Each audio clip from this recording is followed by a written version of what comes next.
antiquities. Amongst them is the world's greatest collection of royal coffins.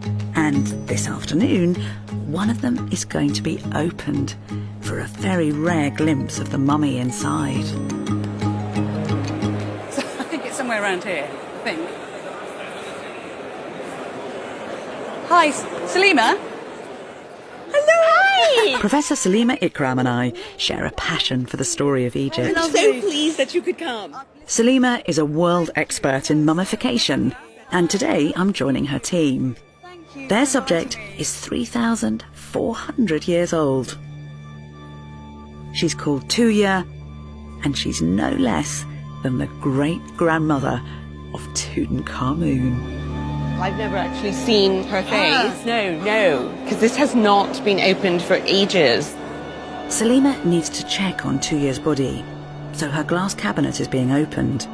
Her coffin lid will be removed, and for the first time in years, we'll be able to see her mummified.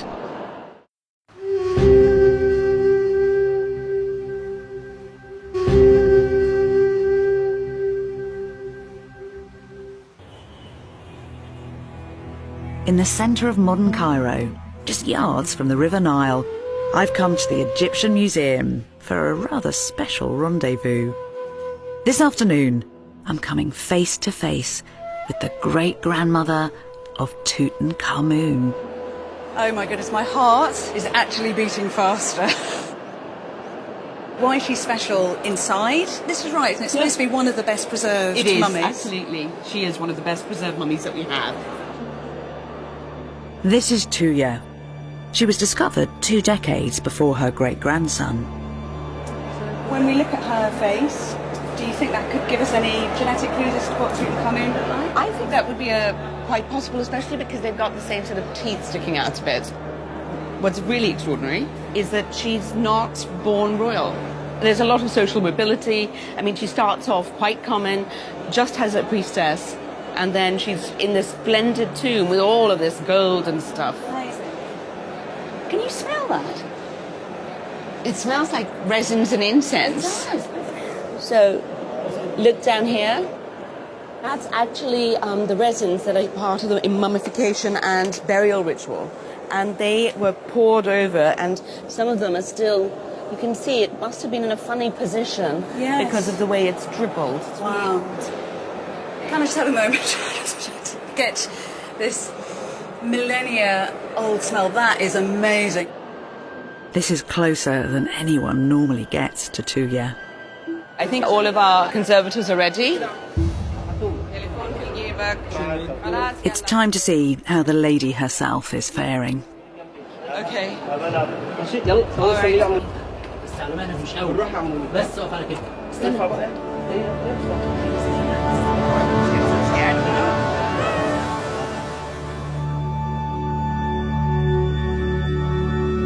my God! Look at her. It's magnificent. She's so pretty and so perfect. And look at her hair. She's got this beautiful, thick head of curly kind of strawberry blonde. Is that the original colour? Well, we're not 100% sure, but when you're using natron, which you use for mummification, it's a bleach. So it's like putting salt on your hair when you go to the beach.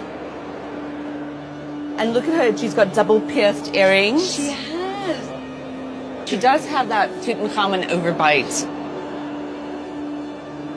She's even more beautiful than in her pictures. By 2 years' time, mummification had been practiced for at least 1,200 years. The sophisticated process of preparing and preserving the body would have taken over 2 months to complete. We know that she's a really fine example of mummification, but how can you tell that? I mean, what here tells you that this is a really, really, really good job? Well, I mean, it's a totally beautifully well-preserved, recognisable face. Completely. You can see her eyebrows and her cheekbones and her, sometimes the nose goes a bit yeah, weird. but it's just, she's lovely. got a little bit of stuffing. She looks absolutely gorgeous. The ears are so well preserved, it's not broken. She's got her hair. The kind of wrapping, the individual wrapping of her tootsies is so perfect. The fact that she's wearing sandals. And really, every care was taken with her. And from the smell, you can also tell that it was really good quality resins. Okay, look, this is really cool. Okay, see, look at her eyes. Yeah. So what they did was they lifted the lids up and then they put in pieces of cloth which they put a bit of resin onto and made them look like eyes so that she can see things in her afterlife. Just look at that face. What she's seen, what she's lived through, the world that she's experienced. My God, if she could talk, what she could tell us. Salima will now check that the humidity of the museum hasn't been affecting Tuya. But the signs are that well into her 4th millennium, she's doing very well indeed.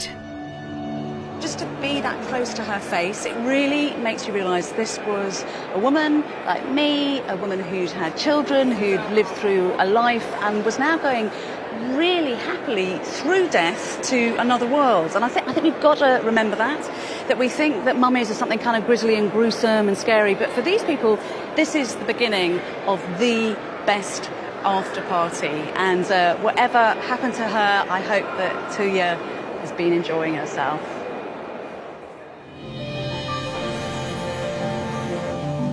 The eternal afterlife and the detailed preparations for it make the ancient Egyptians endlessly fascinating.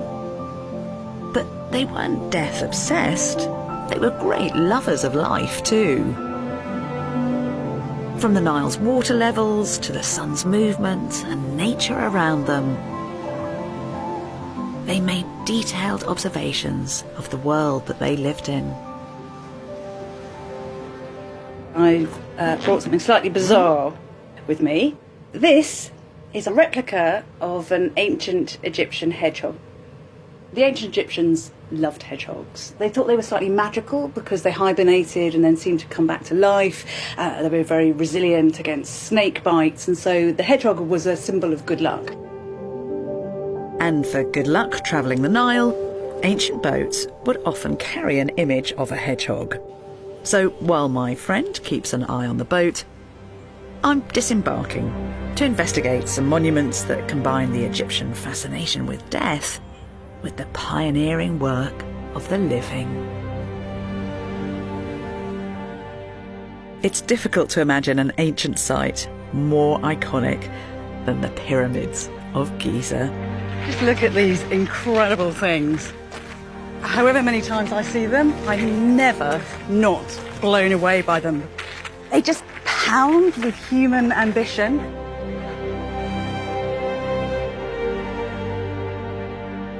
The west bank of the Nile boasts over 100 pyramids, but none are as famous as these. They've been astounding onlookers for 4,500 years. And recent discoveries mean we're finally able to appreciate them properly. We're so used to thinking these as desert monuments in a desert landscape, but when they were originally built, it would have been completely different round here. So the Nile now is about 5 miles away, but at the time it came right up close to the pyramids, and when it flooded, they'd have been reflected in its glittering surface. It's one of these structures in particular I've come to see. The Great Pyramid, the eternal resting place of the pharaoh Khufu. Scaling almost 500 feet, its completion set new levels for human achievement. It was the world's tallest structure for nearly 4,000 years. This is one of the 7 wonders of the ancient world, and it is the only one that is still standing intact. I'm obviously a huge fan of the ancient world and ancient civilizations, and there are many amazing things across the globe. But this, it is truly wonderful, isn't it? There are 2.3 million blocks of stone here, and each one has been perfectly sculpted so it fits right next to its neighbour. It's incredible.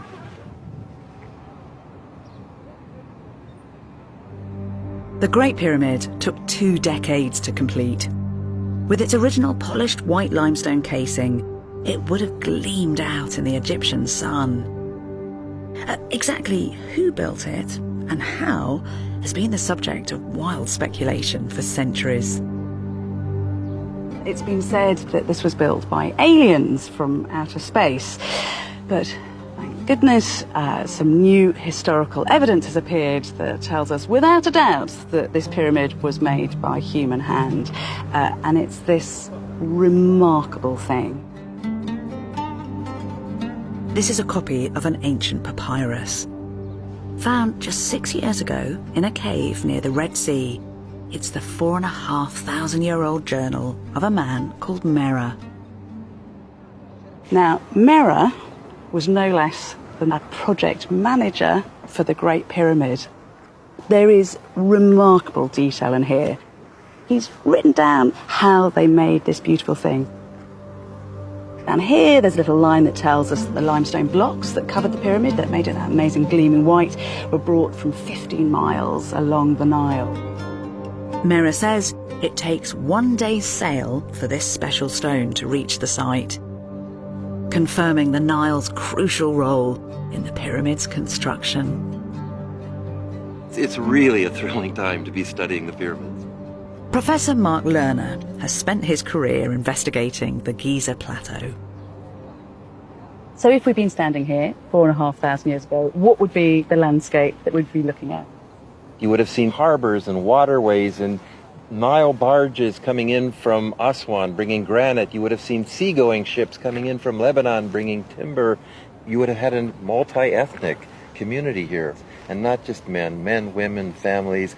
It was a busy, bustling scene with fires and bakeries and butchers. It's almost like a whole civilization and culture that's growing around the creation of the pyramid. They conscripted people from towns and villages all throughout Egypt.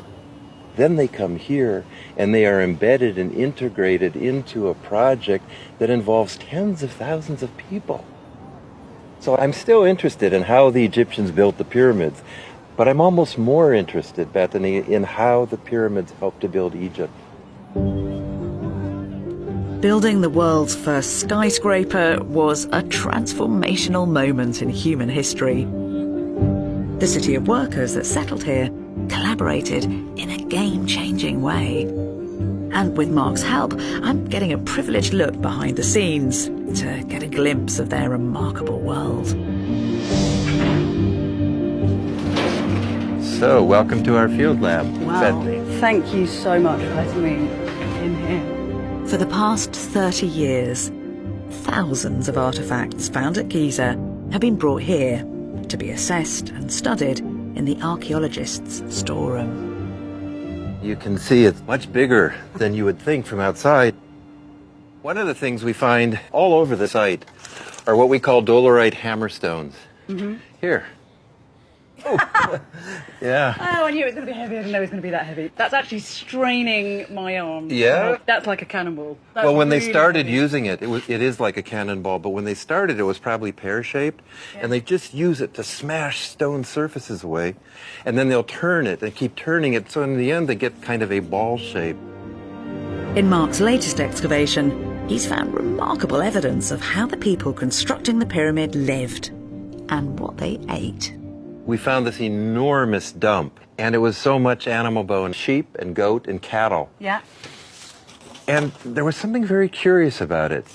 Whenever we separate out the good meat-bearing bones, we find that the ends are broken off. Two of our Egyptian field school students said, "Oh, that's easy. It's shorbet kawara," which is Arabic for like gelatin soup, knuckle bone soup. And the evidence is that somebody, elites, people of higher status, were eating the meat off the long, good meat-bearing parts of the bone. But people of lower status are eating very high-fat, high-protein knuckle bone soup. Mark's found the casseroles this soup was served in, It's so beautiful, that. and even their bespoke stands. It's almost like a Tupperware set. So actually it seems like they're getting a pretty good diet. Indeed. That casserole's interesting because that's just like a family-sized casserole. But Yeah. are they mass-producing food as well? They were taking your standard average kitchen bread mold and bread loaf, and then, if I may, over here, they were increasing it. They were reaching for an economy of scale by making these gigantic bread molds. Yeah. Yeah. Take a feel. Just. Oh my gosh! Oh, that is quite a responsibility. So, you can have it back. Thank you. But the big picture here is that they didn't have bread factories. They were creating the world's first bread factory. It's all a long way from the stereotype of sweating slaves toiling away under the pharaoh's whip. Even the tiniest finds are captivating. They're tubular beads. We find these beads everywhere. Look at the colour. It's such a tiny little thing. But I mean, who's wearing these? And we're finding them in the workers' barracks, right where we find all the big heavy dolerite pounders. So what, are you pounding stone as you're wearing your beaded necklace? We don't know.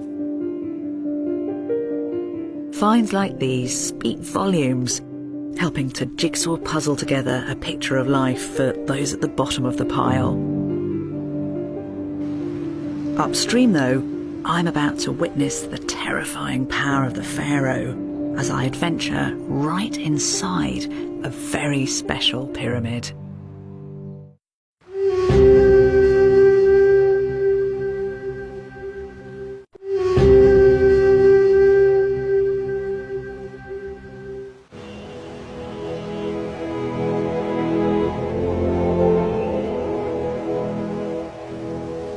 So I've said goodbye to Cairo and we're off, and it's 500 miles of the Nile to come.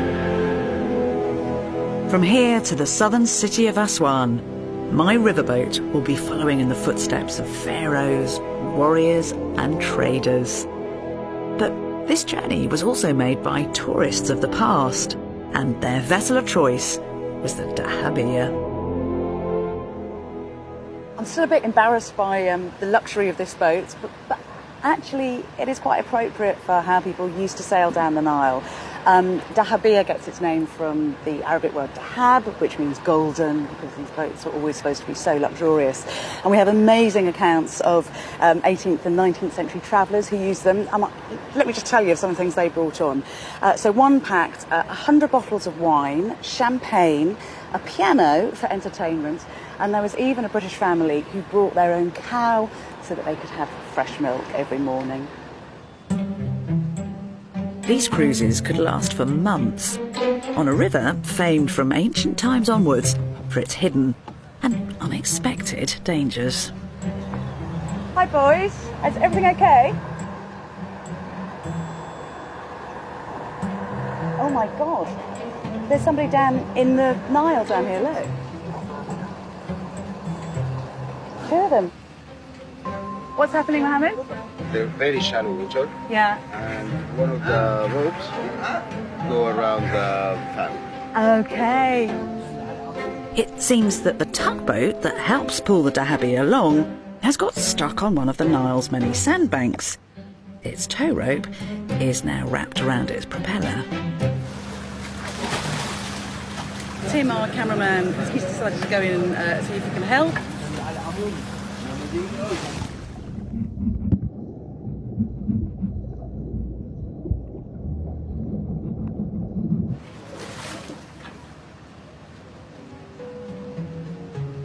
There's loads of people just doing that classic thing when something bad happens. They're just sort of standing around. The Nile is such a perilous river, so there are sandbanks and cataracts. But isn't it interesting that this can still happen? You get the feeling this isn't the first time the crew have dealt with something like this. It's all very new to us, though, especially Tim. You know the funniest thing, Betty? What? Like a plonker, I left my wallet.